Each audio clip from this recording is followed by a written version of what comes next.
instead of feeling like this plan is forced on you and you are failing because you are not following the plan anymore. The plan is here to support you. And therefore, if the plan doesn't work anymore, the plan has to change. It's not you who has to change.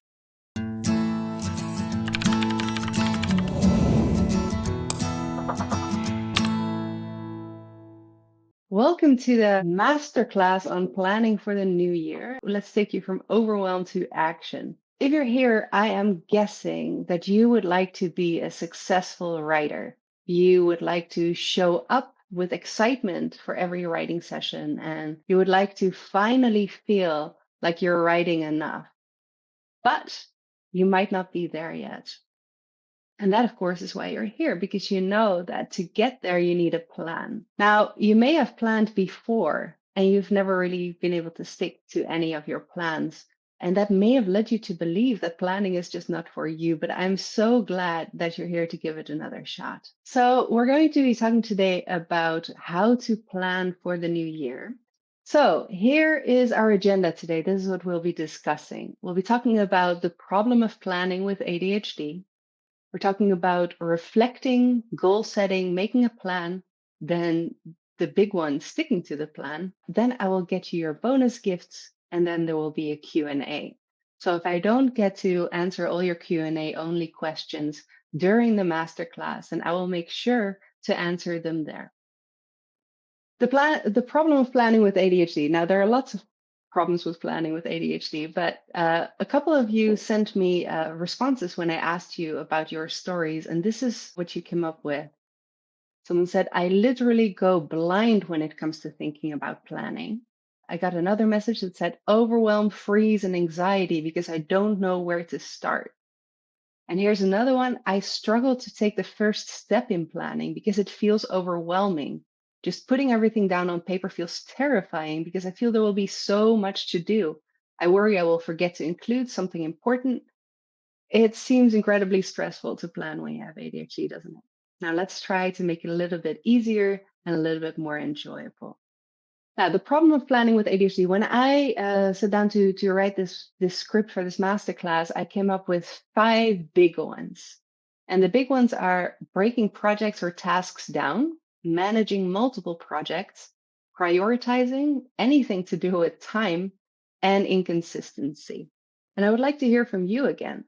So, which do you think is your biggest challenge right now? Which of these 5 is your big problem? So yeah, the big ones are breaking projects or tasks down and inconsistency. It's now 50-50. Anyone want to be the deciding factor? Nope, we have a tie. Good. Okay. Well, I am very glad to hear this because breaking projects and tasks down is definitely something we're going to be spending a lot of time on. And inconsistency is actually the next thing we're going to be talking about because that is was my big one as well. This is me 4.5, 5 years ago. Very cute. So my biggest problem was always inconsistency. When I was preparing for this webinar, I got a little bit distracted and I pulled out all my old planners because I never threw any away. So I still have my planners from primary school, from high school and beyond. And what I noticed is that there was a very clear pattern in all of these planners. So the first couple of weeks, I used my planner religiously. I kept track of appointments. I kept track of important events. Everything was in there. Everything was set. But after only a couple of weeks, I would stop using my planner. And there are just months that are completely empty. At some point, I decided I really need to start planning again. Things are spiraling out of control. And then you would see another couple of weeks where I used my planner again, after which there was nothing. And this is what my planners were like for about 15, 20 years until 5 years ago, when I really got into planning. So the thing about planning is there may be people who are born natural planners, but I certainly wasn't. And I doubt you are either, because otherwise you wouldn't be here, right? So I think that planning actually is a set of skills. It is skills that you need, and you need to train them in order to be able to plan well, plan with confidence, and plan in such a way that it doesn't ruin your self esteem, that it doesn't make you feel like you're always behind.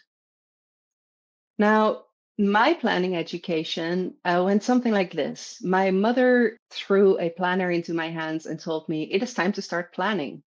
And that was it. That's all the explanation I got. It's time to rectify that. It's time to really talk about what is involved in planning and how you can practice these skills and use these skills to actually be a better and more confident writer. And that is what we're going to do today. Now, the first step of planning is reflection. Because what you could see, what you may have seen in all the quotes that I just shared, is that it is the start of planning that's the hardest. You don't even know where to start. Just thinking about planning makes your mind go blank. You don't know where to begin.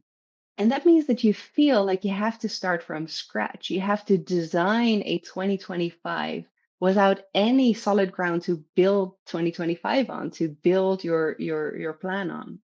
But that is not entirely true. You don't have to start from scratch because actually you have a perfectly good practice run for 2025, and that is the year that isn't just ending.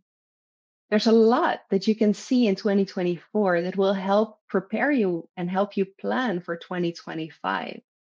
And that is why reflection always has to be the first step in planning. Don't try to plan 2025 from scratch.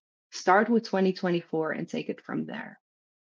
Now, that's all well and done, but the question still is, how do you do that? Now, how you do that is you start with questions. And I have prepared a couple of questions that you can use. You don't have to write these down, though you can. Um, Suki, you say that you have an issue just after the planning is done. You freeze on the follow through. We're going to be talking about that, but maybe you can also put that in the Q&A so I can respond to that later. Good. Reflection questions.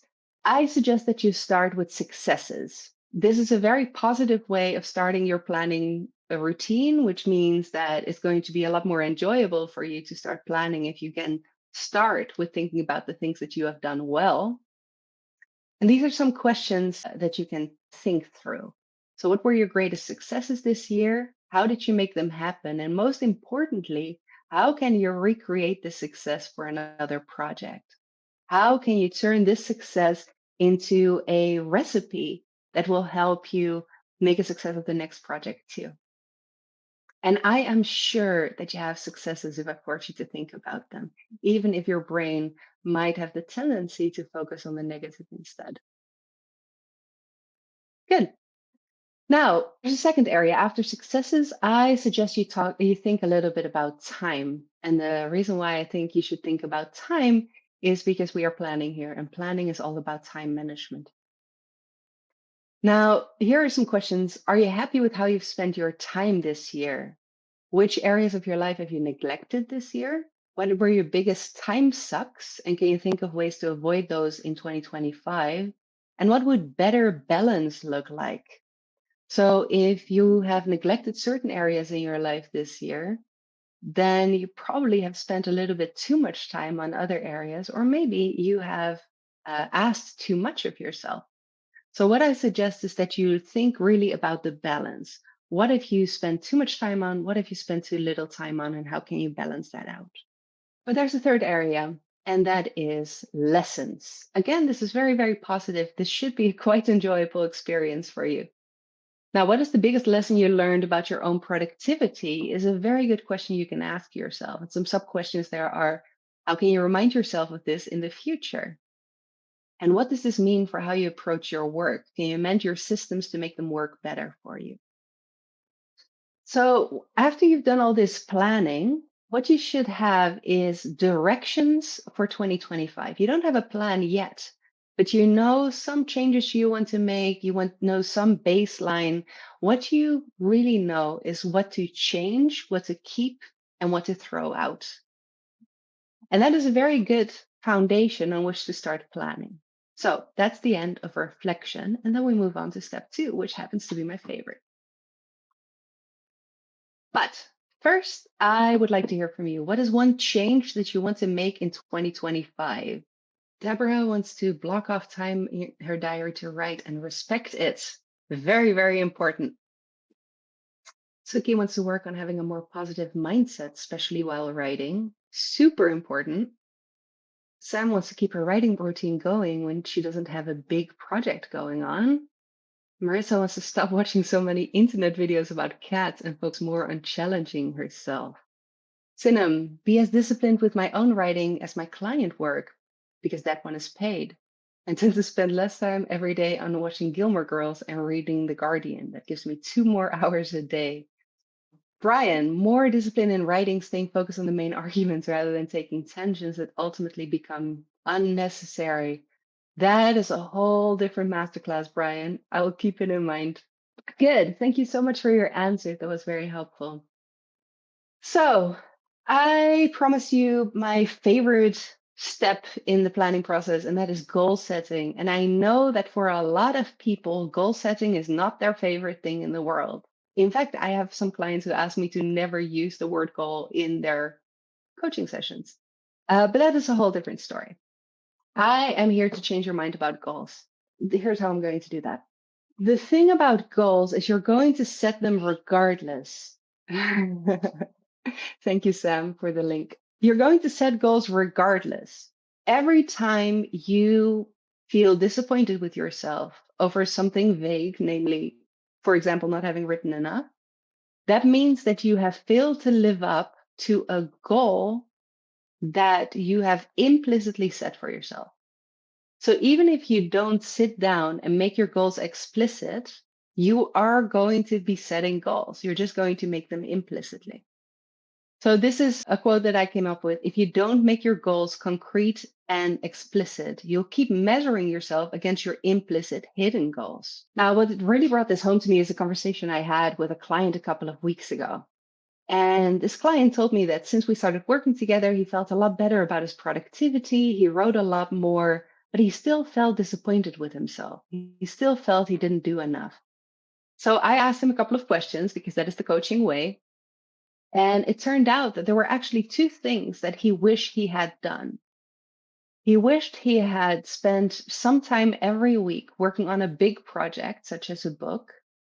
And he wished that he had had one small writing output every single month. These things he never shared with me in the 6 months we had worked together. And he never even made them explicit for himself. This was an implicit standard that he kept measuring himself against. So whatever we did in pursuit of his other writing goals was never going to be enough. He was never going to feel like he had done enough because he was measuring himself against goals that we hadn't planned for. He was measuring himself against goals that he had never explicated. Now that we knew what these goals were, we could actually start planning for them. We could look at a schedule, we could rearrange things a little bit, and we could figure out how to make time every single week to make progress towards a big project and to work on a smaller project that could then be his monthly output. Really, what would you prefer? To constantly feel like you haven't done enough because you're measuring yourself against standards that you haven't explicated? Or figuring out what it is that you're expecting yourself to do, and then either amending these goals or charting a path towards achieving them. Personally, I'm a big fan of the latter approach because I like to be in control. And if you prefer the latter approach too, then goal setting is a must. Like I said, you're going to set goals regardless. When you make them explicit, you actually have control over them. So I've probably beaten you with this enough. You're probably convinced, I hope, that goal setting can be incredibly important and valuable. Now, even if you have decided that maybe goal setting is valuable, that still leaves the question, how do you go about that? There's two things I would like you to write down at this point. And the first is start at the end. Now, this may seem a little bit silly, but what I want you to do is I want you to envision what you're going to be leaving behind when you leave this world. At the end of your life, what is it that you want to be known for? What do you want to have accomplished? What is going to be your legacy? If that is where you want to end up, you can start charting a path towards that. This does not have to be a concrete path with um, steps for every single year until you die, but this has to be a vision of where you want to end up. Actually, there's a very interesting email coming your way on Thursday that will talk about exactly this. The second thing I want you to write down is to dream big. So this goal has to be a little bit scary. This vision that you have for yourself has to be a little bit outside of your comfort zone. You still need to believe that it is possible for you, but it has to be a little bit further than what you think you can easily accomplish. These goals, I can just sense your fear and your recalcitrance right now. So this goal is not something that you need to achieve. This goal is a GPS coordinate on a map. This goal is a location, a direction. It will give you a point to work towards. That does not mean that your goal is now set in stone. Actually, I have been setting 5-year goals for the last 5 years. I have been setting 3-year goals for the last 5 years. I have never accomplished any of those. And the reason is that I keep changing them. So your goal is not something that is unchangeable. It is not a pass fail situation. This goal, this dream, this vision is a location that you can move towards. Gives you direction. Now, if halfway through you decide that you had said you wanted to be a published author by the time you died, but now you realize that actually video is more your thing, it is absolutely possible for you to share your message through a different medium instead. It is absolutely possible to think halfway through this year, I thought I was writing a book about X, but actually I want to put that in the freezer and I want to start working on another book, which I think will actually have a lot more value and a lot more use within my current life and the other goals that I have. So you're always allowed to change your goals as long as you have one. We're going to be setting goals. We have thought big. We know where you want to be at the end of your life. That now the question is, what is it that you want to achieve in a year? So what we are going to do is we're going to follow this path to that final destination, and we're going to ask ourselves where you're going to have your first lunch, which is your 2025 goal. Now, it has to be in the direction of this big vision, but how far you want to go towards that big vision is completely up to you. Again, though, dream a little bit big, make it a little bit outside of your comfort zone, make it a little bit scary and a little bit exciting. One goal is great, but I am pretty sure that there are many things that you are doing in your life, even beyond writing. I am loath to admit it as a writing coach, but I completely understand that there are other things going on in your life besides writing. So one tool that I suggest you use when you are planning for 2025 is life areas. Now, what I want you to do is I want you to think about all the things in your life that you spend time on. So I've organized my life areas into 3 categories, and they are personal, work, and future. In personal, you find things such as home, which is mostly chores, and relationships. In work, you'll find things such as client work, editing, book proposals, ghostwriting, book indexing, and coaching sessions, along with my online presence. And future, you see things like language learning. I'm learning Italian right now, and research and writing. So these are the 10 areas in my life that I want to spend time on every single week. And almost every task that I can come up with will fall into one of these 10 buckets, one of these 10 life areas. Now, what you can do when you have these life areas is you can take them one at a time. You can ask yourself, what are the 1 to 3 things that I want to achieve for each of these areas? So instead of thinking about your entire life and everything you need to do in the next year, which can be incredibly overwhelming, you're now breaking it down. You're compartmentalizing your life.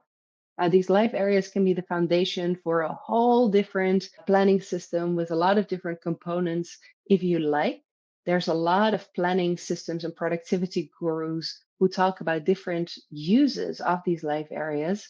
But for the purposes of our conversation, life areas can really help you set your goals for 2025 without getting too overwhelmed because you will just work on one area at a time. The thing about goal setting is it is all good and well, but then at some point you are done setting your goals and you will never look at them again. So, what I suggest is that you make your goal visible for yourself. Figure out a way to make sure that you will see this goal every time you go to work, for example. Every time you sit down to write, make sure you see your writing goals. Every time you are, I don't know, doing the dishes in the kitchen, make sure that you see your home goals. Now, what you can do is you can change, take your big goal, or you can even take your big end of life vision, and you can turn it into an image or a one word phrase or anything else you like. And then you can use that, for example, on your wall, in your office. You can use it as your phone background, your desktop background. There are lots of ways to make your goals visible. But when you do, when you're constantly reminded of them, you're going to be a lot more likely to keep pursuing them rather than coming across them again when you're planning for 2026. So I know we went through this rather quick, but at the end of this masterclass, I will share a workbook with you that will help you work through each of the steps that we're talking about today. You will see your reflection questions there, and I will also help you figure out your life areas and break down your goals. But these should be the tools, the strategies, and the mindset that you need to set your goals for 2025. And once you have your goals, you can really start the planning process. So, do you have good tricks for how you remind yourself of your goals or other big dreams that you have? It's always good to share some inspiration. So, I would love to hear from you again. Because honestly, I have run out of inspiration at this point after reminding myself for the last 5 years. So I would like you to say to let me know, let us know in the chat what visual ways or auditory ways or other ways you have to remind yourself of the things that matter most of you in life and the things that you want to achieve. As Sinem said, print them out and hang them up, make them visible, because what I don't see, I forget. That's absolutely true. I also have on my phone background, I have an image of Italy with the text, "I have the perfect living space. It is safe and filled with loving thoughts," which was my big goal 5 years ago, as you will read in my newsletter in a couple of days. Sam, sticky note was my first thought, but I love the idea of the image and I'm using that as wallpaper for my new laptop. Ooh, new laptops are the best. I like a fresh start. And Sinem agrees that an image is such a cool idea. Good. Now, we talked about reflection. We have set your goals. Now it is time to break down your projects. And I know that a lot of you struggle with that. Sam, I mean, as ADHDers, we think, remember visually. Many of us do. That's true, Sam. The problem is, though, that anything that we see frequently becomes invisible to us at some point. So we do have to keep reinventing the wheel. Marissa, I'll probably make a Pinterest board and keep it on my desktop. Pinterest boards are the best. Absolutely.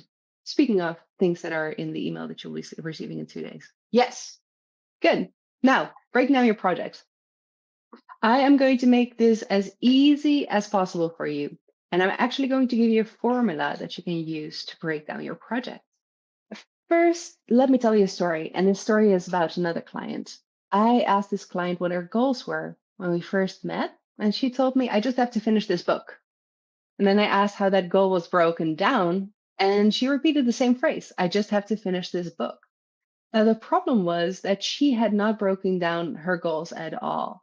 And that means that unless she finished her book, she had failed.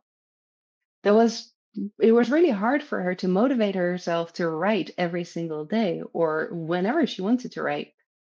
Because every time she sat down, one, she felt completely overwhelmed because the task ahead of her was to finish the entire book. And she also could not anticipate any successes.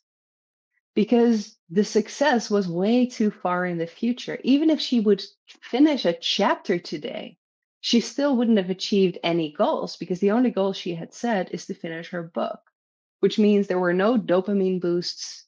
And if you know anything about ADHD, we need our dopamine boosts. This big, I have to finish this book goal made her life miserable. It made her feel demotivated and overwhelmed all the time. Breaking projects down is important. Now, the problem is that we ADHDers have a tendency to see all the connections all the time.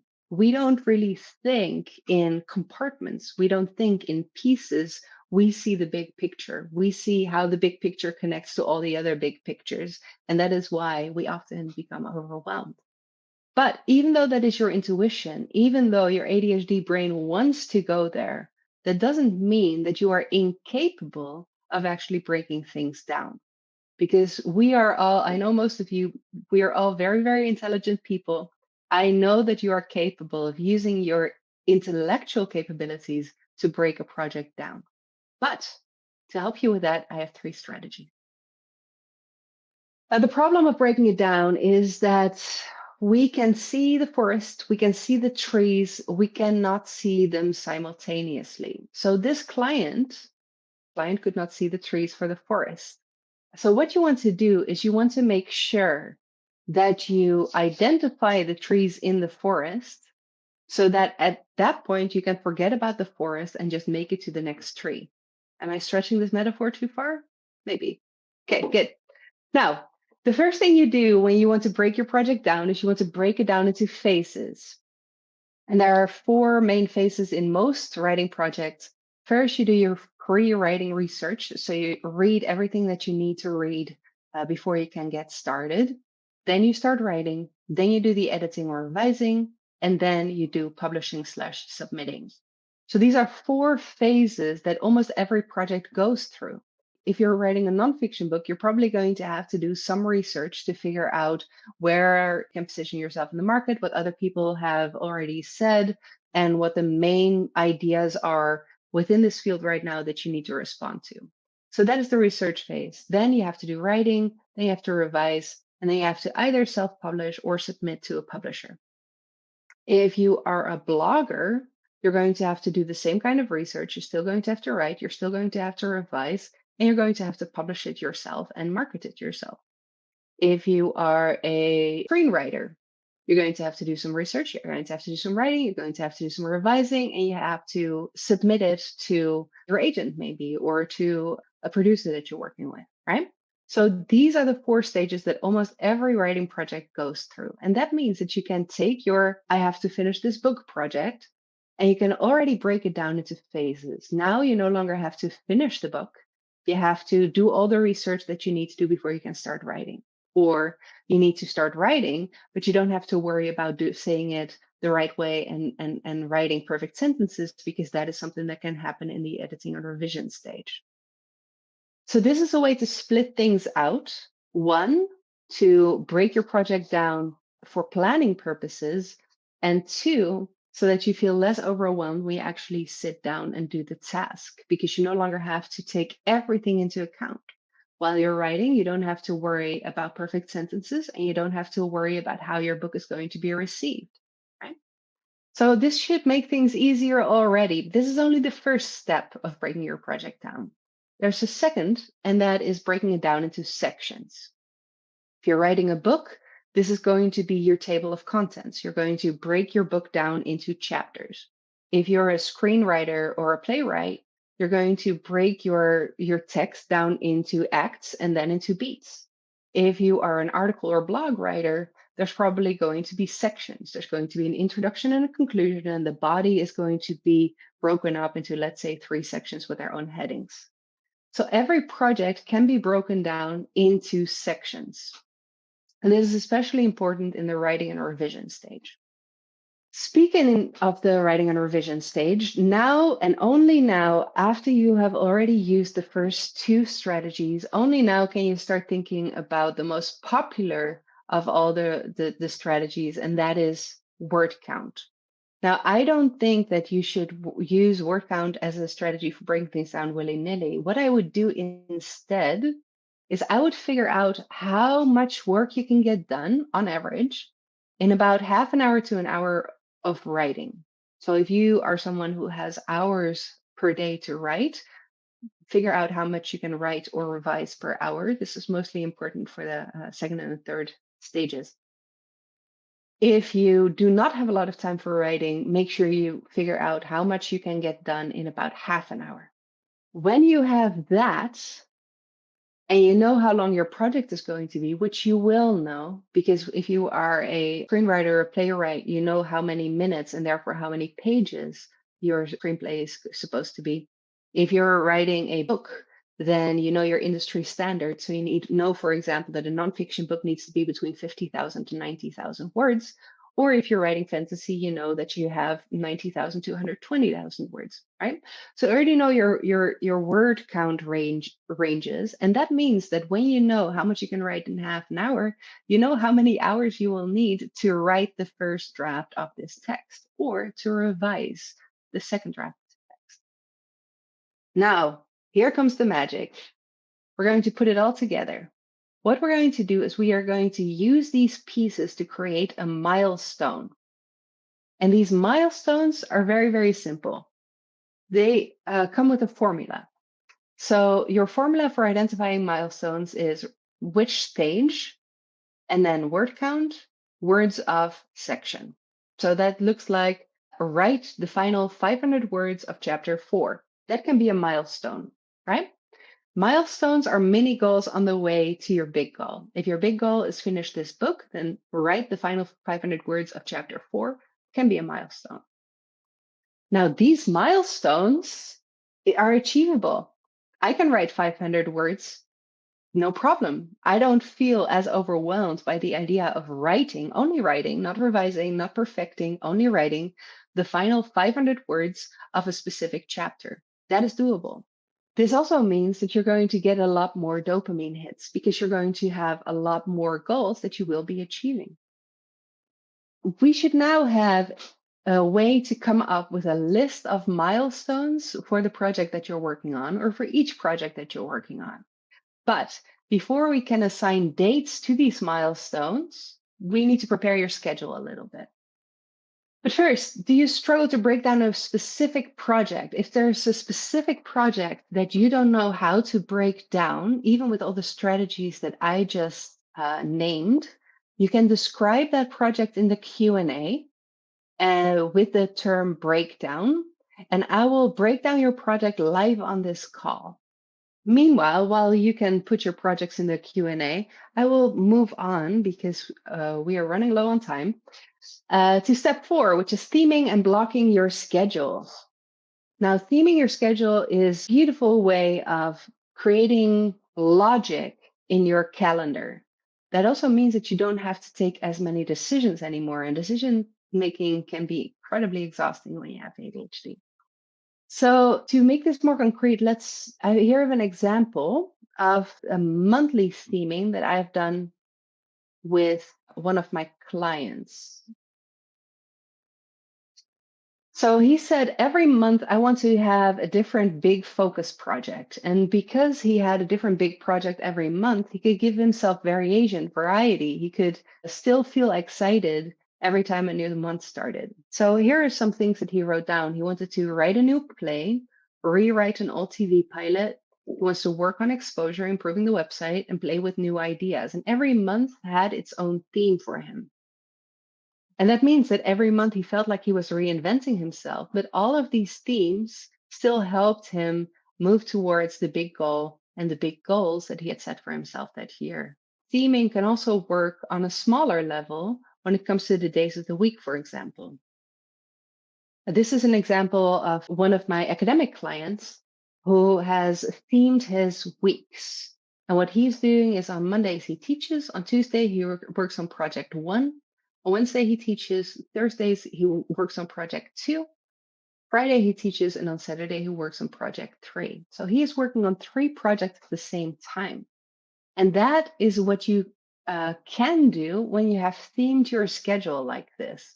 because the reason why many people with ADHD are afraid of working on multiple projects at the same time is that they worry that when they start on one new project, they will abandon their old project altogether. And that is probably a fear that came up for you when we're talking about the monthly themes that I just showed you with the screenwriter and playwright. Now, this allows you to make sure that even if you work on multiple projects at the same time, each of these projects will still get enough attention from you. And that is where daily theming can be incredibly helpful. Now, time blocking is the same, but goes more into hours rather than days. The thing about time blocking is that what you can do is you can break down your days into certain time blocks. And the natural place to start is to look at the natural time blocks in your calendar, which are probably the blocks of time in between meals. So you have your block between breakfast and lunch, you have your block between lunch and coffee, and you have your block between coffee and dinner, and maybe an extra block after. So what you can do is you can say each of these blocks is connected to a different life area. And when you connect these blocks to your life areas, you can use these life areas from your reflection to find this balance even in your weekly schedule. Now, when you have blocked out your days like that, you know how many hours in a week you have for writing, and you can start plugging in these milestones. And that is how you can come up with the dates that are connected to these milestones, which means that you have taken a big project and broken it down into a concrete plan. So, what you have after this is a template schedule. You have a schedule that is blank, but that has certain categories that you can plug your tasks into. So at this point, you can start putting it all together. You can start scheduling your projects. Now, prioritization. This is a big one. If you are working on multiple projects at the same time, that is great, but it can still be very hard to figure out whether you're working on one project or on three simultaneously, which project you should prioritize.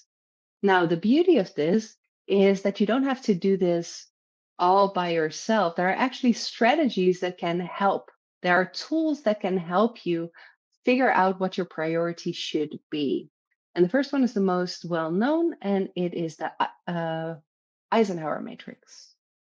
Eisenhower matrix has two axes, the importance axis and the urgency axis.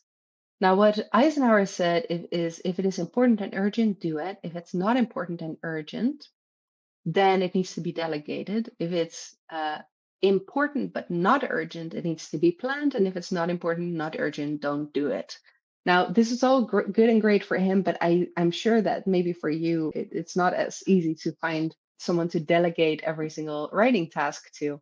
So instead, the way I use this is to organize my tasks. I put them in these boxes.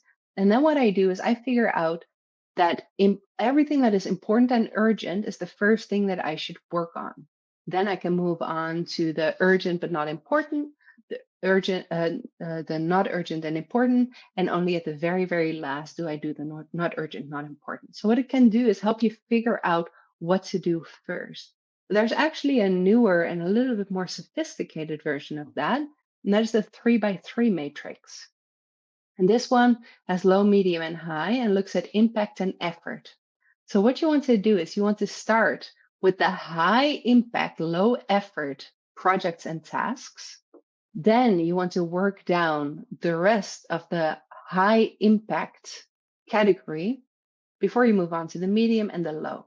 Sam, where's the box for ooh, new shiny thing I cannot resist that trumps everything else? Yes, that is low impact, low effort, which means you do it after the first 6 boxes have been checked off. I know these matrices are awful and painful, and you're probably going to want to throw them out the window, but they do really help. Also, Sam, remind me to talk to you about should, have to, and want to tasks. The problem of time estimation. Yes, problem of time estimation. We ADHDers are very notoriously bad at estimating how long something is going to take us. And the rule really is that if you want to do it, you're going to think that it's going to be done quickly. And if you don't want to do it, you think it's going to take you the rest of your life. So it's pretty predictable to see how we're going to over and underestimate how long something is going to take us. But if you are excited and passionate about your writing project, then you're probably going to underestimate how long everything should take. And that means that you're always going to be behind on schedule, which is probably the reason why you showed up to this masterclass in the first place, because you feel you're always behind on schedule. Now, I have a tool that can help you fix that. I worked with a client who was an academic. He was a professor at an Ivy League school, and he felt like he wasn't publishing enough. And his colleagues kind of agreed. So his colleagues sat down with him, they made a plan with him, and they kept checking in with him, which is actually more than you would expect from colleagues. They kept checking in and asking him whether he had achieved his goals yet, whether he was still on schedule. And he didn't. He kept falling behind on his schedules. He kept feeling so embarrassed and he stopped setting goals altogether. It was just a very, very awkward and embarrassing situation for everyone. So we started working together, and I soon realized that the problem was not that he didn't work hard enough. The problem was not that he got distracted. In fact, he had an iron will, and I was really impressed with his work ethic. The problem was that his estimations were wrong. And because his estimations were wrong, and he treated these estimations as goals, he thought something would take him a week, and he communicated, I want to get this done in a week. Because his estimations were wrong and his goals were based on these estimations, he was always behind on schedule. And this was incredibly painful, to such an extent that he was the first to really tell me, I do not want you to use the word goal ever again in our coaching sessions because it just triggers me. Now, luckily, after working together for a year, I'm finally allowed to use the word goals again instead of targets, as he called them, because we got his estimations more precise. And we did that by practicing, by tracking, and by amending. But your estimations don't have to get more precise for your plan to work, because there's another tool that you can use. And that tool is the life happens buffer. So every time you have an estimation, every time you think you have this milestone, you think, I can finish this chapter in 5 hours. What you need to do is you need to take that estimation and you need to add a life happens buffer to it. And I usually add about 50%.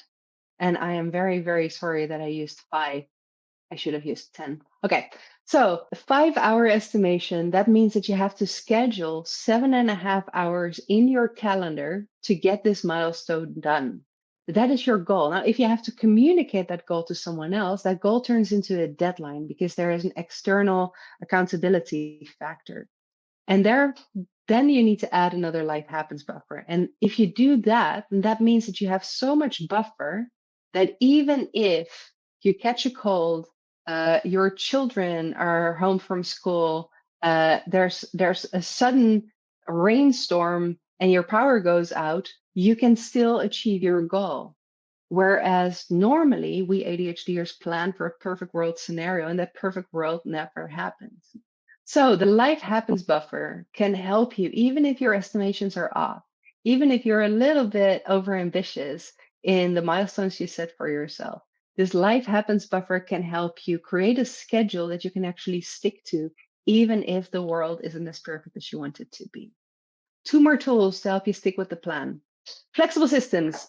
Everything that you come up with, any plan that you come up with can change and has to change. So I suggest that you use planning cycles to make sure your systems are always flexible and can always be adapted to your current situation. Every time a new time span starts, every time a new year starts, every time a new quarter starts, a new month or a new week, it is time to plan. Planning is not a set and forget kind of thing. It is something, it's an activity, it is a routine where you need to keep your finger on the pulse. You need to stay involved and you need to update your systems to reflect your current situation. Don't change your yearly goals every single week. Don't change them until the quarter is over. When the quarter is over, when a new quarter starts, it is time to think about your annual goals and think, is this still something that I want to pursue, or have my goals actually changed? Instead of feeling like this plan is forced on you and you are failing because you are not following the plan anymore. The plan is here to support you. And therefore, if the plan doesn't work anymore, the plan has to change. It's not you who has to change. The thing is that I'm an ADHD writing coach, and I would love to help you figure out your 2025 plan. And that is why I am offering you a New Year special. Whether you are a current client of mine or not, you can schedule a 1 hour meeting with me, and you can click the button now on the New Year special offer. You can schedule a 1 hour meeting with me for free, in which I will help you plan for 2025. And that is very helpful because I only have 4 minutes left and I don't have a lot of time to talk to you anymore. Sam, breakdown. I have a new project I want to start, but as I haven't done the research yet and only have a fairly nebulous idea, I can't do the later stages in the process. Well, that's absolutely fine. So why don't you start with only planning out the research phase? It's absolutely fine to use the research phase to develop the rest of your plan. But you can still say, I want to get this new project done by the end of the year. And therefore, I think that I need about a month for the research phase. I need about a month for the submission phase. So that is 10 months left. So let's say 5 months for writing, 5 months for editing, because I know Sam and I know that Sam likes to get a lot of feedback in a revision process. So Sam, that would be my suggestion. Tell yourself I have a month for researching, 5 months for writing, 5 months for revising, and 1 month for submitting if you want to have this project done by the end of this year. And that means that you can squeeze it all in. And you don't have to go to the second step yet, the phase where you break it down into stages. You can do that in between the research and the writing phase. Does that make sense? Hope that helps. And your bonus gift. Because we don't have a lot of time left, I'm going to share this planning workbook with you. This planning workbook really takes you through the steps that we discussed today as well. But I'm also going to send that to you through email because I know that we're going to be kicked out in about 2 minutes.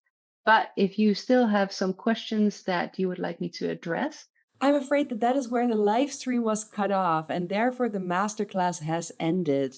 But I don't want to leave you hanging. So why don't we continue the Q&A right here on YouTube in the comments? Whether you have a question about planning with ADHD in general, or if you have a project that you don't know how to break down, just leave a comment below and I will respond to you. And if you aren't bored of me yet, here are some videos that might actually be useful for you and will help you achieve your writing goals with ADHD. Talk soon.